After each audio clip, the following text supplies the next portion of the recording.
Hi friends, Suryavanshi commerce classes के YouTube channel में मैं आपका स्वागत करता हूँ। फ्रेंड्स, मैं हूँ किशोर सूर्यवंशी और मैं आपके लिए लेकर आया हूँ कॉमर्स के लिए जो इजी लैंग्वेज में जो आपको पढ़ा सके ऐसे कुछ वीडियोज़ मैं आपके लिए पेश करना चाहता हूँ। और इसी दौर से आपके लिए आज मैं आपका पहला लेक्चर लेके आया हूँ, what is mean by bill of exchange. Bill of exchange के बारे में हम बात करेंगे। बिल ऑफ एक्सचेंज असल में होता क्या है। बिल ऑफ एक्सचेंज तो हर बार होता है, हर जगह होता है, लेकिन हमें समझ में नहीं आता कि वो बिल ऑफ एक्सचेंज ही है या कुछ और है।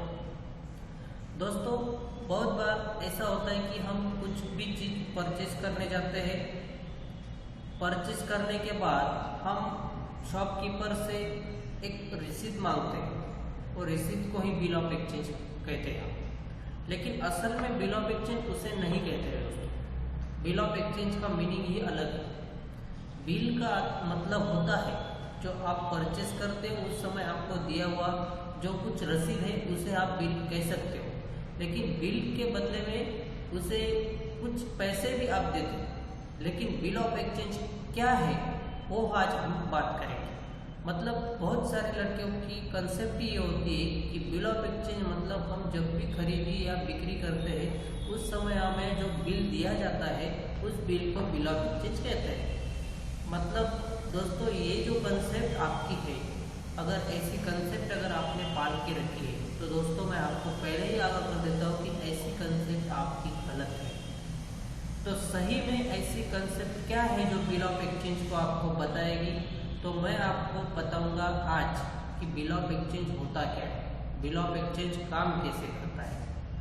या सेल परचेस में होता जरूर है, मैं नहीं कहता कि इसमें सेल और परचेस के लिए बिल ऑफ एक्सचेंज नहीं होता। बिल ऑफ एक्सचेंज 100% होता है, लेकिन बिल ऑफ एक्सचेंज अगली प्रोसेस है। वो क्या है हम देखेंगे। तो वीडियो को शुरू करने से मैं पहले आपको रिक्वेस्ट करूंगा कि इस वीडियो को अगर आपको समझ में आता है, अगर या फिर आपके कुछ भी डाउट्स हो तो आप मुझे कमेंट करके ज़रूर बताना, और इस वीडियो को लाइक और शेयर ज़रूर करना और सब्सक्राइब करने को मत भूलना, क्योंकि अगला वीडियो मुझे डालना है और कैसा डालना है ये उस पर डिपेंड करता है। जब कोई आपकी चाहत होगी, जो आपको समझ में आ रहा होगा, या फिर आपकी जो कुछ भी मांगे होंगी, या फिर आपको कौन सी कंसेप्ट मुझसे चाहिए मैं आपको बताऊंगा, और मेरा अगला वीडियो आपके पास जल्दी पहुंचे, इसलिए आपको सब्सक्राइब जरूर करना है दोस्तों। तो चलो हम वीडियो की तरफ चलते हैं। तो आपको स्क्रीन पे दिखाई दे रहा है what is mean by bill of exchange. Bill of exchange असल में होता क्या है। तो दोस्तों स्टार्ट करते हैं। इंट्रोडक्शन में हम कुछ पढ़ लेते हैं। पहले उन्होंने बताया गया है the ability of customer to obtain goods और service before payment based on trust.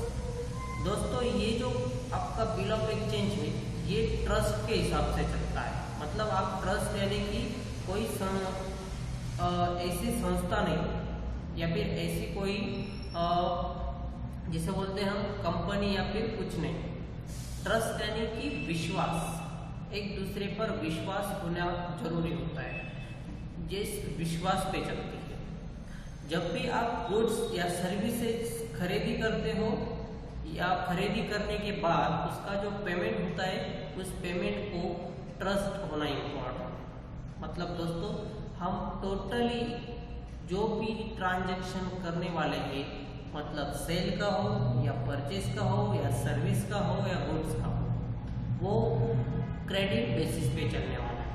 मतलब ये ट्रांजैक्शन जो है वो बिल्कुल क्रेडिट पे चलेगा। तो दोस्तों क्रेडिट पे कैसे चलता है वो देखते हैं।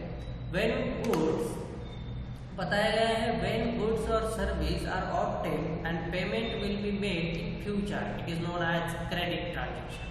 मतलब दोस्तों क्रेडिट ट्रांजैक्शन क्या होता है कि जब भी आप कोई सेल या परचेज करते हो उसका तुरंत पेमेंट नहीं दिया जाता, उसका तुरंत पेमेंट दिया नहीं जाता है, जो पेमेंट बाद में दिया जाता है, मतलब फ्यूचर में पेड किया जाता है।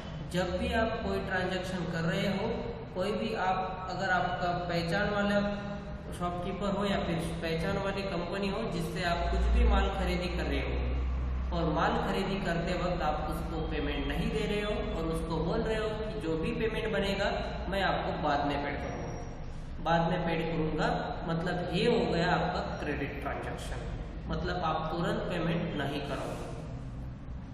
उसके बाद में उन्होंने बोला गया है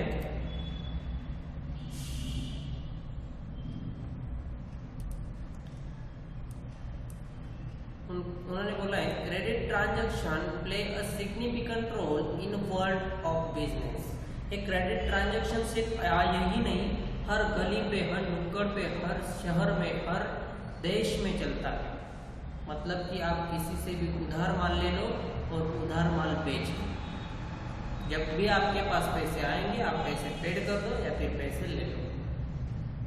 मतलब क्रेडिट ट्रांजैक्शन सिर्फ हमारे तक नहीं है, ये पूरे वर्ल्ड में चला चुका है और इस पर बिजनेस डिपेंड करता है। जब भी आप किसी चीज़ को खरीदी करने जाते हो और आप उस कस्टमर आप उस शॉपकीपर से या फिर कंपनी के ओनर से या फिर किसी भी मार्केटिंग एजेंट से बोलते हो कि अगर मैं ये परचेज कर लेता हूँ तो मुझे क्रेडिट कितना मिलेगा, मतलब कितने दिनों तक मैं आपका उधार रख सकता हूँ, मुझे अभी कैश देने की ज़रूरत नहीं पड़ सकती। अगर ऐसी कोई सर्विस हो तो हम कंटिन्यू करेंगे बिजनेस, मतलब कि हमेशा हमारा बिजनेस चलता रहेगा, ग्रोथ बाय ग्रोथ हम साथ में बिजनेस करेंगे। ऐसे बहुत सारे बिजनेस होते हैं जो उधार के बेसिस पे चलते हैं। यहाँ पर लिखा है credit motivates the customer to increase the amount of their spending, मतलब जो भी अमाउंट हो वो आपकी पेंडिंग रहती है, स्पेंडिंग रहती है, उनके पास रहती है, बढ़ती जाती है। उन्होंने बोला है कि कस्टमर्स इंक्रीज करने के लिए आप ऐसा बिजनेस करना चाहते हो, मतलब आपका बिजनेस बढ़ने के लिए, आपका बिजनेस बढ़ाने के लिए आप क्रेडिट फैसिलिटी देते हो। Moreover business enterprises offers credit to get a competitive advantage in the market. ये सबसे बड़ी बात है, मतलब जब भी आप बिजनेस करते हो आप कंपटीशन में खड़े रहते हो और कंपटीशन के एडवांटेज, कंपटीशन एक्ट क्या कहता है कि कंपटीशन एक्ट के अनुसार आपको मार्केट में क्रेडिट फैसिलिटी देना जरूरी होता है। जब भी आप क्रेडिट फैसिलिटी देते हो तो आपके कस्टमर ग्रोथ होते हैं, आपका इनकम ग्रोथ होता है, आपका प्रॉफिट ग्रोथ होता है। इसके लिए क्रेडिट फैसिलिटी इम्पोर्टेंट है। To balance the potential for increase sell with the risk of decrease cash flow and large outstanding debts, the seller requires some sort of commitment of promise for the customer that he would pay the amount of goods। मतलब कि ये जब भी आप उधार के basis पर business चलाते हो तो आपका सेल इंक्रीज तो हो जाता है लेकिन आपके कैश फ्लो डिक्रीज हो जाता है, मतलब आपके पास सेल बढ़ जाता है, कैश कम हो जाती है और आपके आउटस्टैंडिंग मतलब जो पैसा आने वाला है वो बढ़ जाता है, वो एक स्टेप लेवल पर ज़्यादा हो जाता है। मतलब जो भी कस्टमर आपके होंगे उनके पास आपकी उधारी का पैसा रुका हुआ होगा, वो रुका हुआ पैसा आपका बढ़ जाता है, आपका सेल तो बढ़ता है लेकिन आपका कैश फ्लो कम हो जाता है। इसीलिए जो कमिटमेंट आपको देना है, जो भी बिजनेस करना है क्रेडिट बेसिस पर, वो सिर्फ एक कमिटमेंट पर चलता है, यानी कि ट्रस्ट पर चलता है, यानी विश्वास पे चलता है। जब दो लोगों का फ्यूचर में जो भी कोई पैसा लेना देना होगा तो सिर्फ विश्वास पे चलता है। लेकिन विश्वास एक ऐसी बात होती है जो कभी भी टूट सकता है, तो इसके लिए गवर्नमेंट ने क्या किया? तो इसके लिए गवर्नमेंट ने किया क्या है कि आप जब भी उधार का ट्रांजैक्शन करो डॉक्यूमेंटेशन कर लो। क्या कर लो? डॉक्यूमेंटेशन कर लो कि इस बंदे को मैंने इतना इतना माल बेचा है, इतनी इतनी अमाउंट हुई है और वो इतने दिनों में पेड कर देगा। ऐसा कुछ लिख लो, ऐसा कुछ लिख लो, ऐसा गवर्नमेंट कहता है। तो गवर्नमेंट ने एक एक्ट बनाया है, वो एक्ट क्या बनाया है वो हम आगे चलकर देखते हैं। तो उन्होंने बताया है टू अवॉइड एनी कॉन्फ्लिक्ट और misunderstanding about payment instrument of credit like bill of exchange and promissory note. उन्होंने यही बताया कि जब भी आपको लगता है कि अगर कस्टमर आपको अवॉइड करता है, आपके बीच में कुछ मिसअंडरस्टैंडिंग हो गई है, वो पेमेंट देने को इतरा रहा है, तब लेकर आप बिल ऑफ एक्सचेंज बना सकते हो, उस पर प्रॉमिसरी नोट्स इशू कर सकते हो। प्रॉमिसरी नोट्स मतलब उस पर आपको प्रॉमिस किया था कि इतने दिनों में आप उसका पेमेंट दे चुके हो, लेकिन उसने पेमेंट आपको दिया ही नहीं, उसके बदले में आप उसके नाम का प्रॉमिसरी नोट इशू कर सकते हो। उसी को हम बिल ऑफ एक्सचेंज भी कह सकते हैं। उन्होंने बाद में बताया है, in India instrument of credit have been in use a long time and popularly known as hundis. तो इंडिया में इसको अलग नाम दिया गया है, इंडिया में इसको हुंडीज का नाम दिया। क्या नाम दिया गया है? हुंडीज। मतलब जिसको हम प्रॉमिसरी नोट बोल रहे हैं वो आजकल हुंडी के नाम से जाना जाता है, यानी कि पहले से चला आ रहा है। ये आज का कानून नहीं है, ये आज का कानून है ही नहीं। मतलब बहुत पुराने तरीके से चल रहा है कि कुछ माल खरीदना है तो उधार के बेसिस पे बेच लो, उसके बाद उसके नाम की हुंडीज दे दो, उसे पैसा दे दो। मतलब bill of exchange, promissory note को, इन्हीं बातों को हम हिंदी या मराठी में हुंडी कहते हैं, यानी कि हुंडी शब्द इम्पोर्टेंट है, हुंडीज इशू करना पड़ता है। ओके दोस्तों, आगे बढ़ते हैं। इसका सही मीनिंग क्या होता है? तो गवर्नमेंट ने, मैंने आपको जैसे बताया कि गवर्नमेंट ने इसके ऊपर एक एक्ट बनाया है। तो एक्ट क्या बोलता है? तो एक्ट उन्होंने कहा है निगोशिएबल इंस्ट्रूमेंट, सॉरी,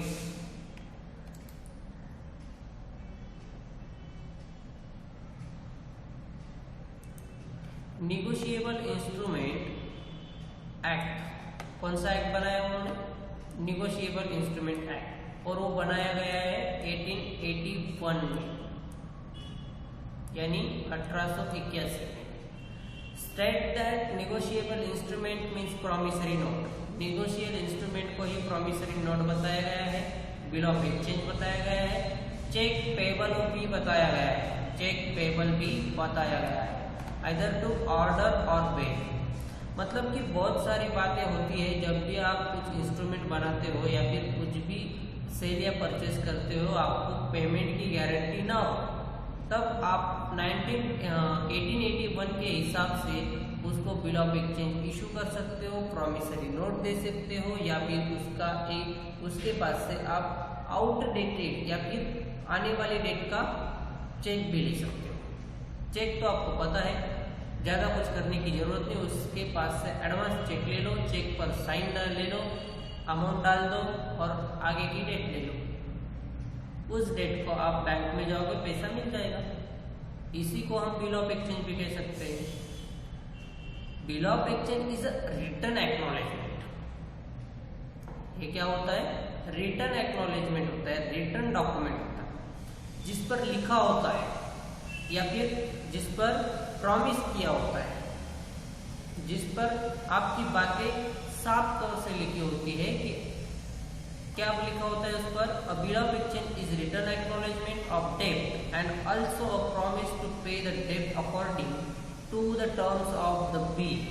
मतलब कि बिल के बारे में जो भी टर्म्स एंड कंडीशंस है, जो भी पेमेंट है, वो सब कुछ बिल ऑफ एक्सचेंज में लिखा होता है। Bill of exchange is generally drawn by the creditor. ये ऑलवेज जो भी बिल ऑफ एक्सचेंज बनता है वो ऑलवेज क्रेडिटर ही ड्रॉ करता है। आप कहेंगे ड्रॉ डेटर क्यों नहीं कहते, डेटर्स क्यों नहीं बना सकता? क्योंकि डेटर्स तो पेमेंट देने वाला है भाई, डेटर्स पेमेंट लेने वाला नहीं है, पेमेंट देने वाला है। मतलब क्रेडिटर्स ऑलवेज बिल ड्रॉ करेगा और वो बिल ड्रॉ करेगा डेटर्स पर, और उस बिल को एक्सेप्ट करने की रिस्पॉन्सिबिलिटी होती है डेटर्स की।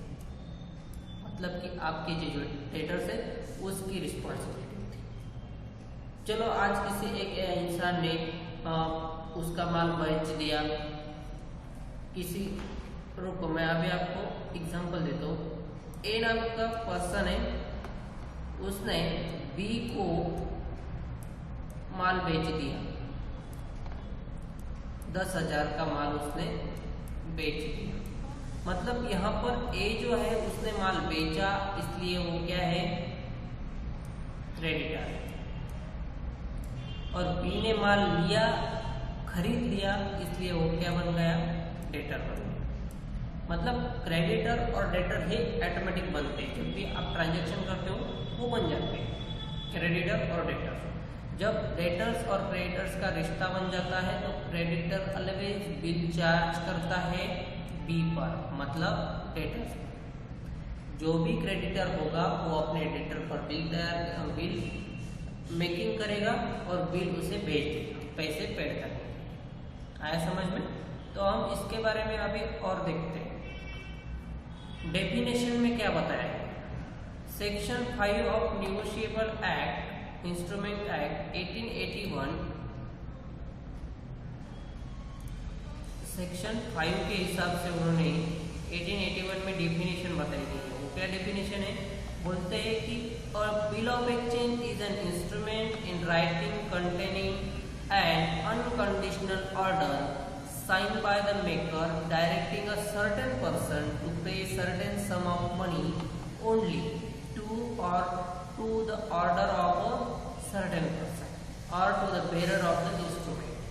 मतलब उन्होंने साफ तौर से ऐसा बताया है कि a bill of exchange मतलब एक रिटर्न डॉक्यूमेंट है जिस पर अनकंडीशनल ऑर्डर्स होते हैं, उस पर किसी भी तरह की कंडीशन नहीं रखी जाती है, जिस पर जो बिल बनाता है उसकी सिग्नेचर होती है। वो एक साधारण से जिस इंसान को आप लिखना चाहते हो उसका नाम वहाँ पे होता है, मतलब कि डेटर्स को लिखने वाले को आप बिल, तो डेटर्स का नाम वहाँ पे होता है।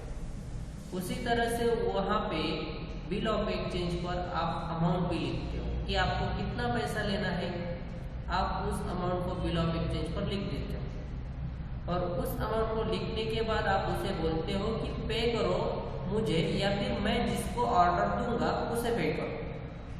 आप डेटर्स को क्या कहते हो कि मुझे पे करो, या फिर मैं जिसको ऑर्डर करूंगा उसे पे करो, यानी कि सर्टेन पर्सन, यानी कि उसे पे ही कहते हैं। क्या कहते हैं उसे? पे। मतलब कि जो अमाउंट मिलेगी उसे तुम पेड करो। ये होता है ऑर्डर ऑफ द इंस्ट्रक्शन। इसे ही हम क्या कहते हैं? Bill of exchange. तो आपको मैंने क्या क्या बताया आज, इंट्रोडक्शन किया हमने, बिल ऑफ एक्सचेंज किस तरह होता है, बिल ऑफ एक्सचेंज क्यों किया जाता है, और उसका मीनिंग देखा और डेफिनेशन देखा। तो आपके एक कंसेप्ट तो मैंने आज क्लियर कर दी कि बिल ऑफ एक्सचेंज मतलब ऑन कैश पेमेंट नहीं हो सकता। बिल ऑफ एक्सचेंज वही होगा जब आप जो भी खरीदी करने चाहते हो, जो भी माल परचेस करते हो, उस वक्त आप उसे उधारी से परचेस करते हो, यानी कि तुरंत पैसा नहीं देना है आपको। जब भी आप तुरंत पैसा नहीं दोगे तभी क्रेडिटर आपके डेटर्स पर बिल मेकिंग करेगा, बिल बनाएगा। और बिल बनने के बाद पेमेंट होगा या नहीं होगा, या होगा तो कैसा होगा, और नहीं होगा तो क्या करना होगा, इसके बारे में हम डिटेल में अगले लेक्चर में देखेंगे। ओके, तब तक के लिए मैं आपसे इजाज़त चाहता हूँ। Thank you.